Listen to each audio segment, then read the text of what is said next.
Emma was not required, by any subsequent discovery, to retract her ill opinion of Mrs. Elton. Her observation had been pretty correct. Such as Mrs. Elton appeared to her on this second interview, such she appeared whenever they met again, self-important, presuming, familiar, ignorant, and ill-bred. She had a little beauty and a little accomplishment, but so little judgment that she thought herself coming with superior knowledge of the world, to enliven and improve a country neighborhood, and conceived Miss Hawkins to have held such a place in society as Mrs. Elton's consequence only could surpass.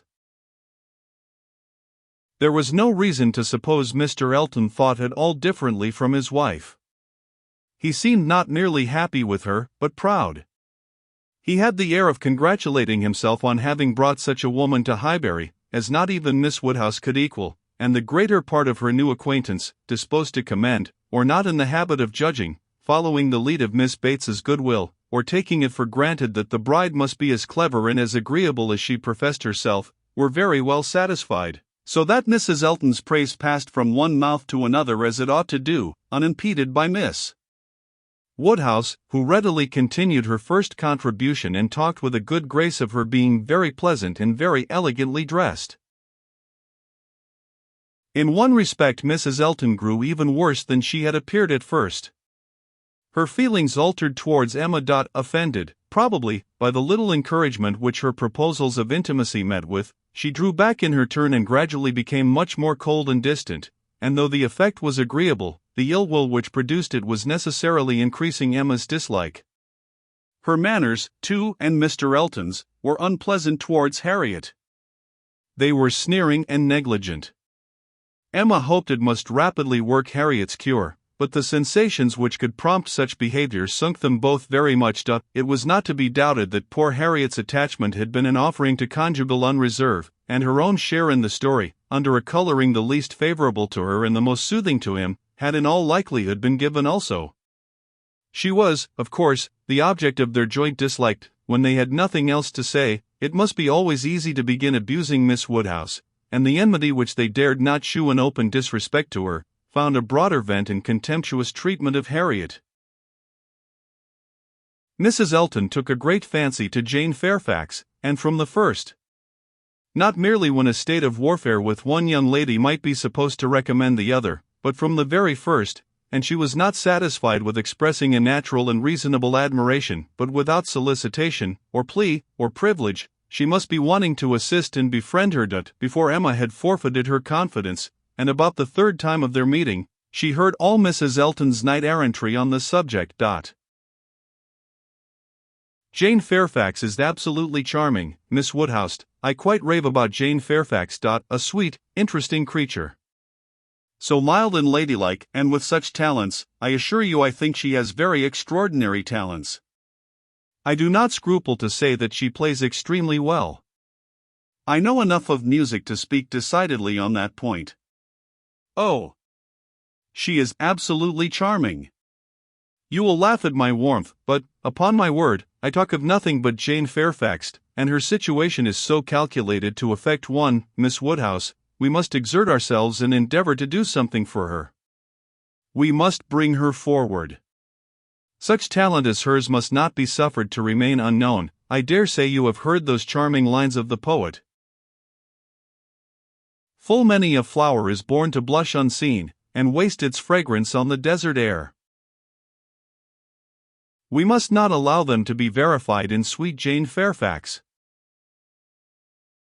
I cannot think there is any danger of it, was Emma's calm answer, and when you are better acquainted with Miss Fairfax's situation and understand what her home has been, with Colonel and Mrs. Campbell, I have no idea that you will suppose her talents can be unknown. Oh! But dear Miss Woodhouse, she is now in such retirement, such obscurity, so thrown away, whatever advantages she may have enjoyed with the Campbells are so palpably at an end. And I think she feels it. I am sure she does. She is very timid and silent. One can see that she feels the want of encouragement. I like her the better for it. I must confess it is a recommendation to me. I am a great advocate for timidity, and I am sure one does not often meet with it, but in those who are at all inferior, it is extremely prepossessing. Oh, I assure you, Jane Fairfax is a very delightful character, and interests me more than I can express. You appear to feel a great deal, but I am not aware how you or any of Miss Fairfax's acquaintance here, any of those who have known her longer than yourself, can shew her any other attention than. My dear Miss Woodhouse, a vast deal may be done by those who dare to act. You and I need not be afraid. If we set the example, many will follow it as far as they can, though all have not our situations. We have carriages to fetch and convey her home, and we live in a style which could not make the addition of Jane Fairfax, at any time, the least inconvenient. I should be extremely displeased if Wright were to send us up such a dinner, as could make me regret having asked more than Jane Fairfax to partake of it. I have no idea of that sort of thing. It is not likely that I should, considering what I have been used to. My greatest danger, perhaps, in housekeeping, may be quite the other way, in doing too much, and being too careless of expense. Maple Grove will probably be my model more than it ought to be, for we do not at all affect to equal my brother, Mr. Suckling, in income. However, my resolution is taken as to noticing Jane Fairfax. I shall certainly have her very often at my house, shall introduce her wherever I can, shall have musical parties to draw out her talents, and shall be constantly on the watch for an eligible situation. My acquaintance is so very extensive, that I have little doubt of hearing of something to suit her shortly. I shall introduce her, of course, very particularly to my brother and sister when they come to us. I am sure they will like her extremely, and when she gets a little acquainted with them, her fears will completely wear off, for there really is nothing in the manners of either but what is highly conciliating. I shall have her very often indeed while they are with me, and I dare say we shall sometimes find a seat for her in the barouche landau in some of our exploring parties. Poor Jane Fairfax! Thought Emma. You have not deserved this. You may have done wrong with regard to Mr. Dixon, but this is a punishment beyond what you can have merited, the kindness and protection of Mrs. Elton, Jane Fairfax and Jane Fairfax. Heavens! Let me not suppose that she dares go about Emma Woodhouse and Jeanie, but upon my honor, there seems no limits to the licentiousness of that woman's tongue. Emma had not to listen to such paradings again, to any so exclusively addressed to herself, so disgustingly decorated with a dear Miss Woodhouse. The change on Mrs. Elton's side soon afterwards appeared, and she was left in peace, neither forced to be the very particular friend of Mrs. Elton, nor, under Mrs. Elton's guidance, the very active patroness of Jane Fairfax, and only sharing with others in a general way, in knowing what was felt, what was meditated, what was done. She looked on with some amusement. Miss Bates's gratitude for Mrs. Elton's attentions to Jane was in the first style of guileless simplicity and warmth. She was quite one of her worthies, the most amiable, affable, delightful woman, just as accomplished and condescending as Mrs. Elton meant to be considered. Emma's only surprise was that Jane Fairfax should accept those attentions and tolerate Mrs. Elton as she seemed to do. She heard of her walking with the Eltons, sitting with the Eltons, spending a day with the Eltons. This was astonishing. She could not have believed it possible that the taste or the pride of Miss Fairfax could endure such society and friendship as the vicarage had to offer.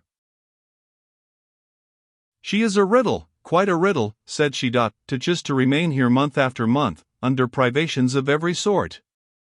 And now to choose the mortification of Mrs. Elton's notice and the penury of her conversation, rather than return to the superior companions who have always loved her with such real, generous affection.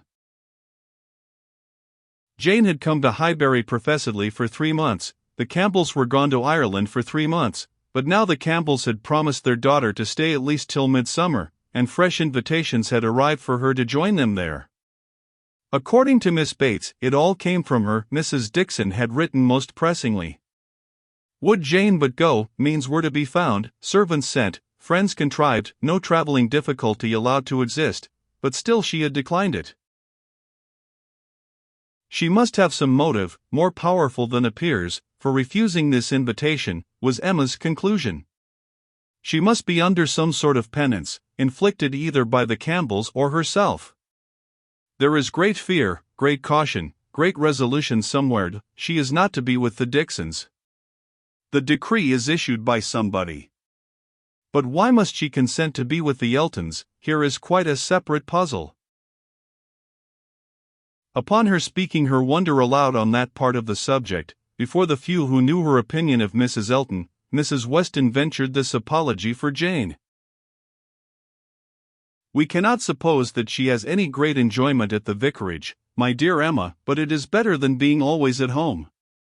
Her aunt is a good creature, but, as a constant companion, must be very tiresome.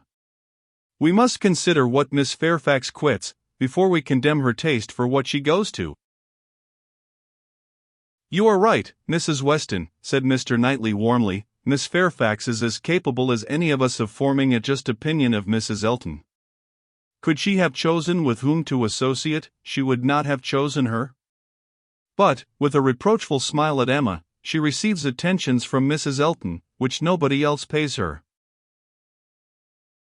Emma felt that Mrs. Weston was giving her a momentary glance, and she was herself struck by his warmth. With a faint blush, she presently replied, "Such attentions as Mrs. Elton's, I should have imagined, would rather disgust than gratify Miss Fairfax. Mrs. Elton's invitations I should have imagined anything but inviting." "I should not wonder," said Mrs. Weston, "if Miss Fairfax were to have been drawn on beyond her own inclination, by her aunt's eagerness in accepting Mrs. Elton's civilities for her. Poor Miss Bates may very likely have committed her niece and hurried her into a greater appearance of intimacy than her own good sense would have dictated, in spite of the very natural wish of a little change." Both felt rather anxious to hear him speak again, and after a few minutes' silence, he said, "Another thing must be taken into consideration too. Mrs. Elton does not talk to Miss Fairfax as she speaks of her. We all know the difference between the pronouns he or she and thou, the plainest spoken amongst us. We all feel the influence of a something beyond common civility in our personal intercourse with each other, a something more early implanted. We cannot give anybody the disagreeable hints that we may have been very full of the hour before. We feel things differently. And besides the operation of this, as a general principle, you may be sure that Miss Fairfax awes Mrs. Elton by her superiority both of mind and manner, and that, face to face, Mrs. Elton treats her with all the respect which she has a claim to. Such a woman as Jane Fairfax probably never fell in Mrs. Elton's way before, and no degree of vanity can prevent her acknowledging her own comparative littleness in action, if not in consciousness." "I know how highly you think of Jane Fairfax," said Emma. Little Henry was in her thoughts, and a mixture of alarm and delicacy made her irresolute what else to say. "Yes," he replied, "anybody may know how highly I think of her." "And yet," said Emma, beginning hastily and with an arch look, but soon stopping, "it was better, however, to know the worst at once," she hurried on, "and yet, perhaps, you may hardly be aware yourself how highly it is. The extent of your admiration may take you by surprise some day or other." Mr. Knightley was hard at work upon the lower buttons of his thick leather gaiters, and either the exertion of getting them together, or some other cause, brought the color into his face, as he answered, "Oh, are you there? But you are miserably behindhand. Mr. Cole gave me a hint of it 6 weeks ago." He stopped. Emma felt her foot pressed by Mrs. Weston, and did not herself know what to think. In a moment he went on, "That will never be, however, I can assure you. Miss Fairfax, I dare say, would not have me if I were to ask her, and I am very sure I shall never ask her." Emma returned her friend's pressure with interest, and was pleased enough to exclaim, "You are not vain, Mr. Knightley. I will say that for you." He seemed hardly to hear her. He was thoughtful, and in a manner which shewed him not pleased, soon afterwards said, "So you have been settling that I should marry Jane Fairfax?" "No, indeed, I have not. You have scolded me too much for matchmaking, for me to presume to take such a liberty with you. What I said just now meant nothing. One says those sort of things, of course, without any idea of a serious meaning." "Oh, No, upon my word I have not the smallest wish for your marrying Jane Fairfax or Jane anybody. You would not come in and sit with us in this comfortable way, if you were married." Mr. Knightley was thoughtful again. The result of his reverie was, "No, Emma, I do not think the extent of my admiration for her will ever take me by surprise. I never had a thought of her in that way, I assure you." And soon afterwards, "Jane Fairfax is a very charming young woman, but not even Jane Fairfax is perfect. She has a fault. She has not the open temper which a man would wish for in a wife." Emma could not but rejoice to hear that she had a fault. "Well," said she, "and you soon silenced Mr. Cole, I suppose?" "Yes, very soon.